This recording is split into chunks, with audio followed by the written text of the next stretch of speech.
नमस्कार दोस्तों, आपका स्वागत है हमारे YouTube चैनल पर। दोस्तों, अगर आप लोग यूपी पुलिस के लिए तैयारी कर रहे हैं तो वीडियो बहुत ज़्यादा इम्पोर्टेंट है। इस वीडियो में हम आपके लिए जीके और जीएस के कुछ इम्पोर्टेंट क्वेश्चंस को लेकर के आए हैं जो कि आपके एग्ज़ाम में आपकी बहुत ज़्यादा हेल्प करेंगे।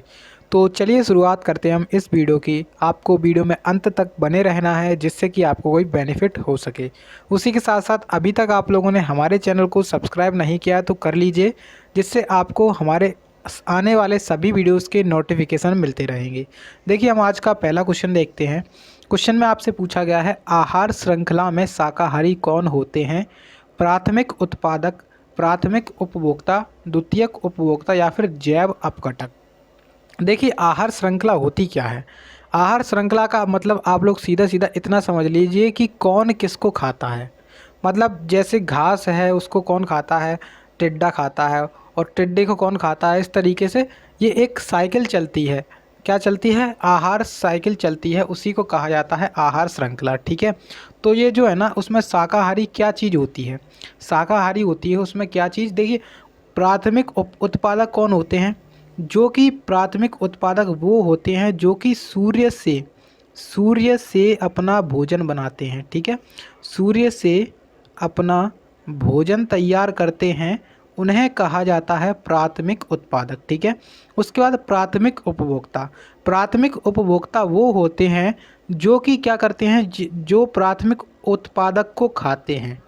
प्राथमिक उपभोक्ता वो होते हैं जो प्राथमिक उत्पादक को खाते हैं। ठीक है, उसके बाद सेकेंडरी उपभोक्ता कौन होते हैं? तो सेकेंडरी उपभोक्ता यानी कि द्वितीयक उपभोक्ता वो होते हैं जो प्राथमिक उत्पादक को खाते हैं। तो इस तरीके से ये चेन चलती है। जैसे मान के चलिए, यहाँ पे क्या है, ये अपनी घास है। ठीक है, घास कहाँ से अपना भोजन प्राप्त कर रही है? सूर्य से अपना क्या कर रही है? भोजन प्राप्त कर रही है। ठीक है, इसको खाया किसने? इसको खाया टिड्डे ने। किसने खाया? इसको मान के चलो टिड्डे ने खा लिया। तो टिड्डा यहाँ पे क्या हो गया? टिड्डा यहाँ पे प्राथमिक उपभोक्ता हो गया और ये क्या हो गया? ये एक शाकाहारी हो गया। ठीक है, शाकाहारी हो गया क्योंकि ये क्या खा रहा है? घास को खा रहा है। अब इसके बाद जो आएंगे वो सभी क्या हो जाएंगे? मांसाहारी हो जाएंगे। अब देखिए, टिड्डे को कौन खाएगा? टिड्डे को जैसे मेंढक ने खा लिया। टिड्डे को किसने खा लिया? मेंढक ने खा लिया। तो मेंढक यहाँ पे द्वितीयक उपभोक्ता हो जाएगा। अब उसके बाद तृतीयक उपभोक्ता। अब जो जो चीज़ मेंढक को खा लेगी या फिर किसी मतलब जो अपना द्वितीयक उपभोक्ता है उसको खा लेगी, वो तृतीयक उपभोक्ता हो जाएगा। तो ये इस तरीके से यहाँ पे फूड चेन चलती है। क्या चलती है? फूड चेन चलती है। ठीक है, तो आई होप कि आप सभी लोग समझ गए होंगे। और इसका आंसर की बात करें तो आंसर यहाँ पे ऑप्शन नंबर फर्स्ट वाला, सेकंड वाला हो जाएगा इसका। ठीक है, चलिए अब देखिए नेक्स्ट क्वेश्चन को। तो अगला क्वेश्चन आपसे पूछा गया है। क्वेश्चन में बोल रहा है कि भारत के संविधान में 9वीं अनुसूची किस संशोधन द्वारा जोड़ी गई थी? बहुत इंपॉर्टेंट क्वेश्चन है। भारत का जो संविधान है उसमें मूल संविधान जो था, अपना जो मूल संविधान था उसमें कितनी अनुसूचियाँ थीं? उसमें 8 अनुसूचियाँ थीं। ठीक है, और 8वीं अनुसूची में भाषाओं के बारे में चर्चा की गई थी। किसके बारे में? भाषाओं के बारे में चर्चा की गई थी। और कितनी भाषाएं थीं तब उस टाइम पर? उसमें 14 भाषाएं थीं। ठीक है, 14 भाषाएं थीं। लेकिन अब फिर संविधान संशोधन होते गए और उसमें नई जो अनुसूचियां हैं उनको भी जोड़ दिया गया। उसी के साथ साथ इसमें भाषाएं भी जोड़ दी गई। वर्तमान में संविधान में 22 भाषाएं हैं। ठीक है, 8वीं अनुसूची के अंतर्गत 22 भाषाएं आती हैं। ठीक है, अब देखिए यहाँ पे कौन से संविधान संशोधन के तहत 9वीं अनुसूची को जोड़ा गया था? तो पहला संविधान संशोधन किया गया था इसके लिए सन 1951 में। ठीक है, हमारा संविधान जो लागू हुआ था 1950 में लागू हुआ था। 26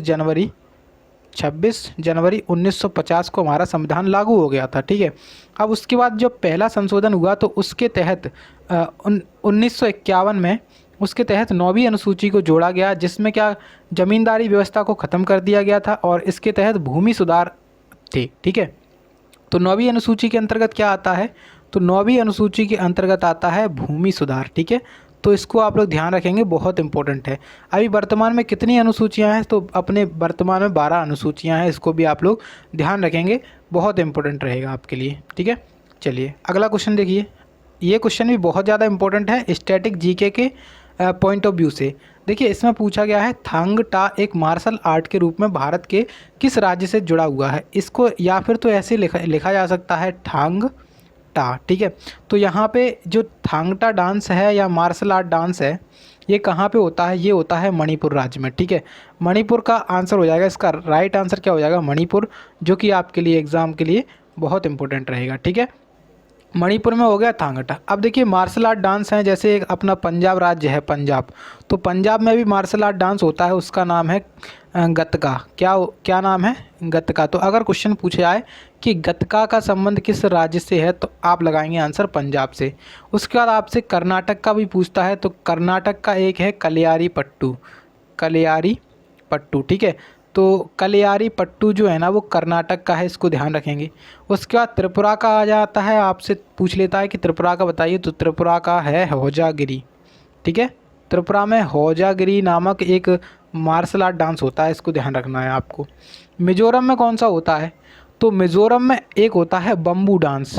मिजोरम का आप लोग याद रख सकते हैं बम्बू डांस, बम्बू नृत्य, ठीक है। तो बम्बू डांस कहाँ पर? मिजोरम में। तो ये हो गई बात। एक डांस और है, एक डांस कौन सा है? एक होता है बंगाला डांस।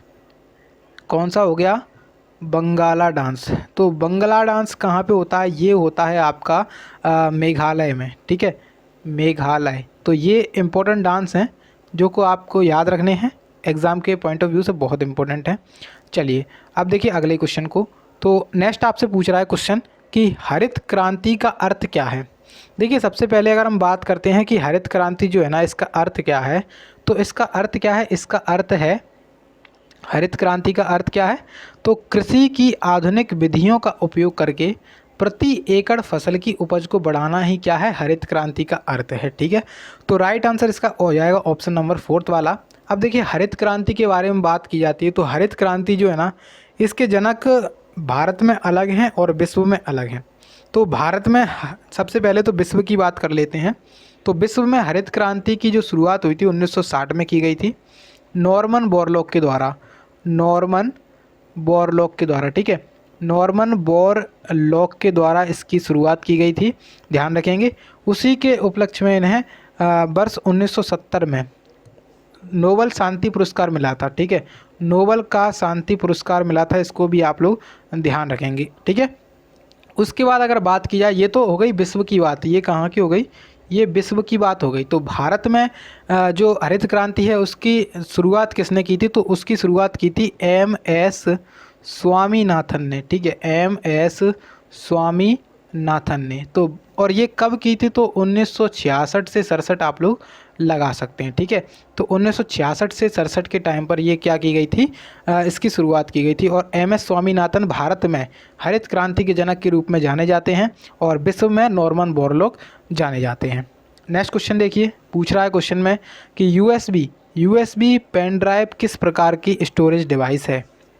देखिए प्राथमिक, द्वितीयक, तृतीयक या फिर उपरोक्त में से कोई नहीं। देखिए जो प्राथमिक डिवाइसेस होती हैं, प्राथमिक मतलब स्टोरेज डिवाइस होती हैं, उसके अंतर्गत कौन कौन सी डिवाइसेस आती हैं? उसके अंतर्गत आती हैं एक तो आपकी जो रैम होती है, रैम, ये आती है आपकी प्राथमिक के अंदर, ठीक है, प्राथमिक स्टोरेज डिवाइस के अंदर। उसके साथ ही साथ आपकी जो कैशे मेमोरी होती है,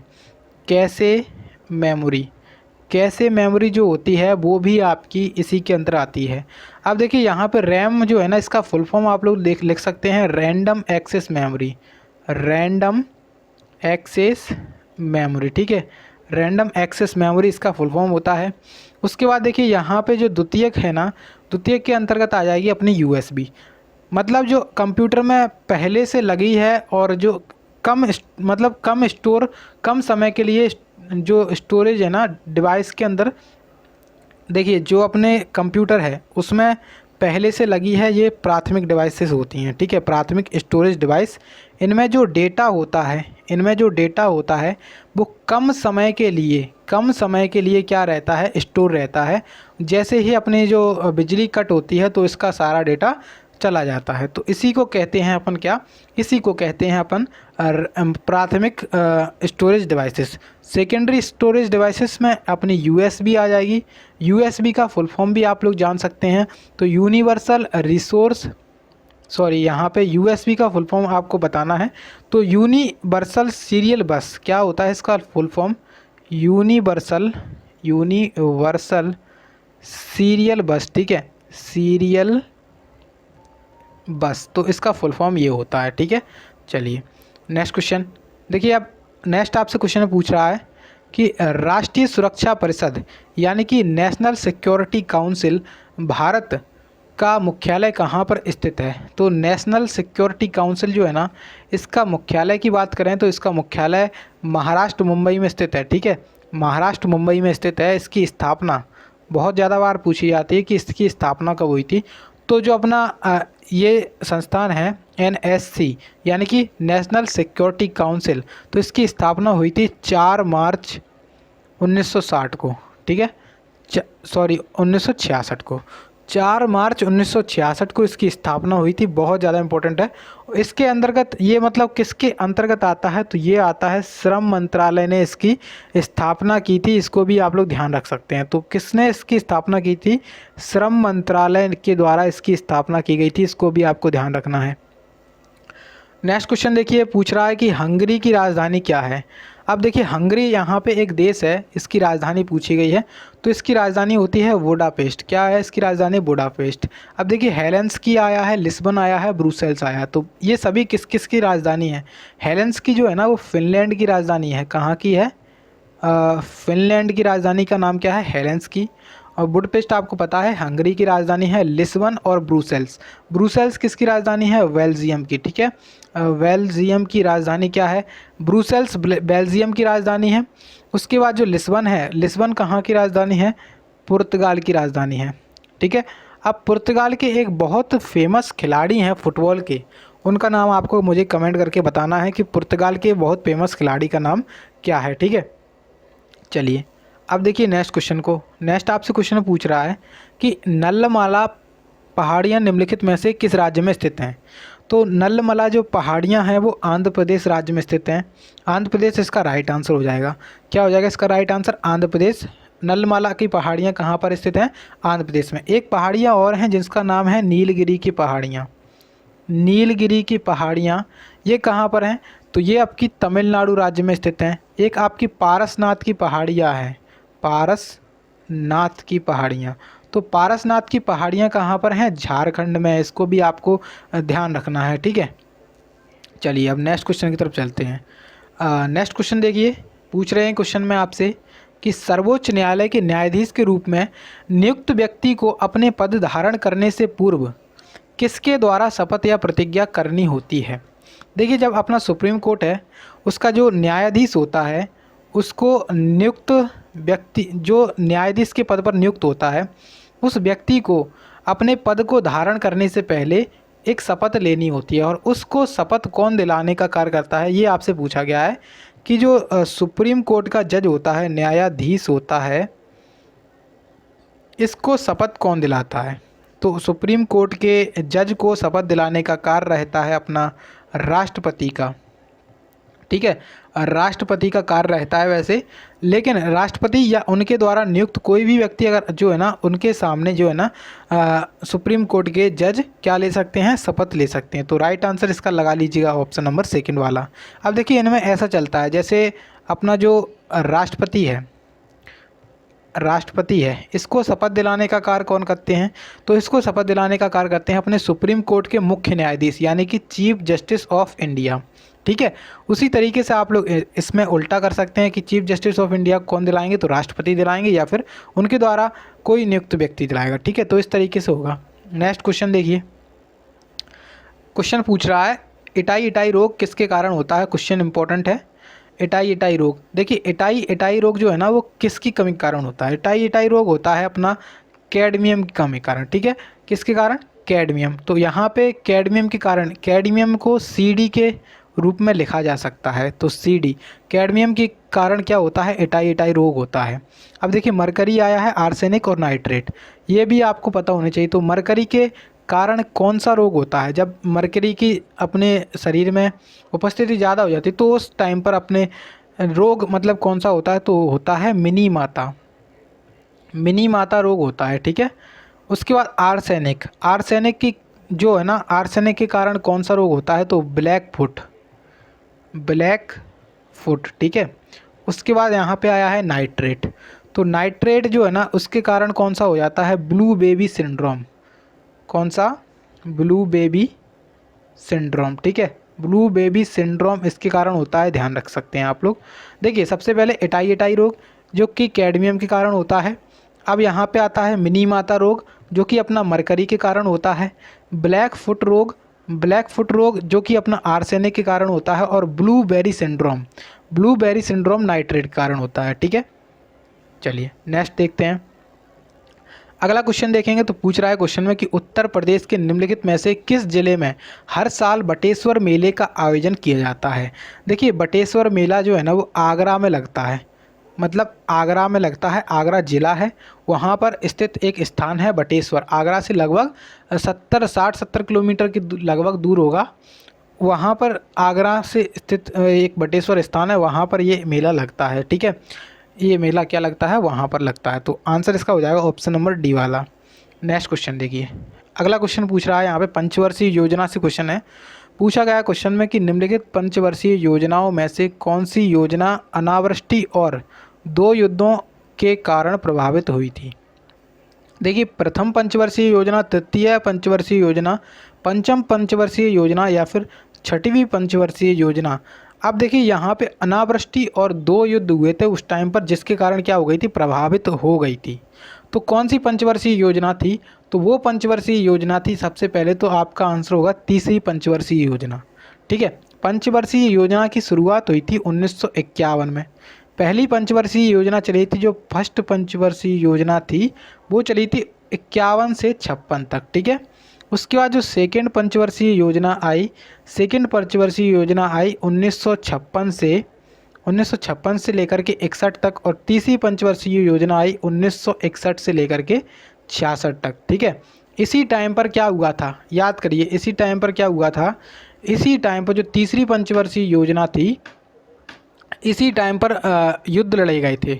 भारत पाकिस्तान युद्ध भी हुआ था और भारत चाइना युद्ध भी हुआ था, ठीक है। याद होगा आपको, भारत चीन का युद्ध भी हुआ था इसी टाइम पर, और इसी टाइम पर भारत चीन का युद्ध, और ठीक है। तो इसका राइट आंसर क्या होगा, तीसरी पंचवर्षीय योजना।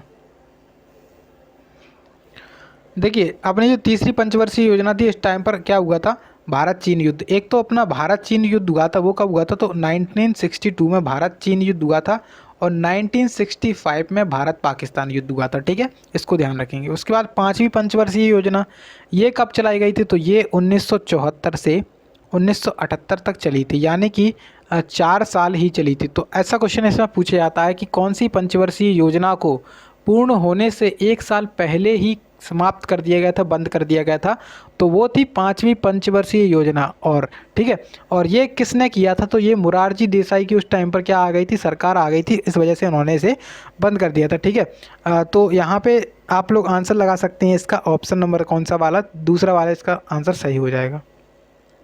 अगला क्वेश्चन देखेंगे तो पूछ रहा है क्वेश्चन में कि उत्तर प्रदेश का राजकीय वृक्ष क्या है। देखिए उत्तर प्रदेश यूपी, यहाँ पे राजकीय वृक्ष क्या है या फिर राजकीय पशु क्या है, पक्षी क्या है, ये अगर आप एग्ज़ाम देने जा रहे हैं तो आपको बेसिक चीज़ें पता होनी चाहिए, ठीक है। तो देखिए उत्तर प्रदेश के बारे में हम जानते हैं, यहाँ पे सबसे पहले तो जाना है कि इसका राजकीय वृक्ष क्या है। तो राजकीय वृक्ष जो है ना वो अशोक का पेड़ है, ठीक है, अशोक का पेड़ है इसका राजकीय वृक्ष, ठीक है। उसके बाद यहाँ पे अगर पूछा जाए कि जो राज्य पशु है, पशु कौन सा है, तो पशु है बारहसिंगा, ठीक है, बारहसिंगा, तो इसको ध्यान रख सकते हैं आप लोग। उसके बाद आपसे पूछा जाए कि पक्षी कौन सा है, तो अपना जो राज्य का पक्षी है वो कौन सा है, सारस क्रेन, कौन सा है, सारस क्रेन, ठीक है, ठीक है। उसके बाद आपसे पूछा जा सकता है कि राष्ट्रीय पेड़ कौन सा है, तो पेड़ तो अशोक का पेड़ हो गया। और उसके बाद एक चीज़ और छूटती है जो कि है यहाँ पे फूल, तो जो अपना राजकीय फूल है उसको भी आप लोग लिख सकते हैं, तो फूल कौन सा है, पलाश, कौन सा है, पलाश का, ठीक है। उसके बाद अब उत्तर प्रदेश के बारे में जाना कि उत्तर प्रदेश क्या है, तो उत्तर प्रदेश जनसंख्या की दृष्टि से भारत का सबसे बड़ा राज्य है, इसको भी आपको ध्यान रखना है, ठीक है। उसके बाद अगर उत्तर प्रदेश की बात करें, उत्तर प्रदेश का एक क्वेश्चन यहाँ से पूछा जाता है कि उत्तर प्रदेश का पुराना नाम क्या था यहाँ पे, तो पुराना नाम इसे पहले संयुक्त प्रांत के नाम से जाना जाता था, पहले से संयुक्त प्रांत के नाम से जाना जाता था, इसको आपको ध्यान रखना है, ठीक है। नेक्स्ट क्वेश्चन देखिए, लोकसभा के प्रथम अध्यक्ष कौन थे। लोकसभा के जो पहले अध्यक्ष थे उनका नाम था गणेश वासुदेव मावलंकर, यानी कि जी.वी. मावलंकर, ठीक है। जी.वी. मावलंकर जो है ना वो अपने लोकसभा के पहले अध्यक्ष थे, गणेश वासुदेव मावलंकर, इसको आपको ध्यान रखना है, ठीक है। उसके बाद देखिए यहाँ पे एक नाम आया है M.A. आयंगर, जो अपनी पहली लोकसभा थी उसके पहले उपाध्यक्ष थे, पहले उपाध्यक्ष, ध्यान रख सकते हैं आप लोग। तो पहले उपाध्यक्ष का नाम क्या था? M.A. आयंगर। अब कैसा क्वेश्चन पूछेगा कि लोकसभा के पहले उपाध्यक्ष बताइए, तब आप लोग लगाएंगे M.A. आयंगर। अगर वहीं यहाँ से क्वेश्चन पूछा जाता है कि पहले अध्यक्ष बताइए, तो गणेश वासुदेव मावलंकर, बहुत आसान हो जाएगा, ठीक है। K.S. हेगड़े और हुकम सिंह, ये भी लोकसभा के अध्यक्ष रहे थे। K.S. हेगड़े थे और जो अपने हुकम सिंह थे वो भी अध्यक्ष थे। तो हुकम सिंह जो है ना वो तीसरे अध्यक्ष थे और ये थे 7वें अध्यक्ष, ठीक है। K.S. हेगड़े 7वें अध्यक्ष थे और हुकम सिंह तीसरे अध्यक्ष थे। अब देखिए नेक्स्ट क्वेश्चन को। अगला क्वेश्चन देखिए पूछा गया है क्वेश्चन में कि राजा राम मोहन राय को राजा की उपाधि किसने दी थी या फिर किसने सम्मानित किया था? तो राजा की उपाधि से किसने सम्मानित किया था? तो जो राजा राम मोहन राय थे, जो कि ब्रह्म समाज की इन्होंने स्थापना की थी।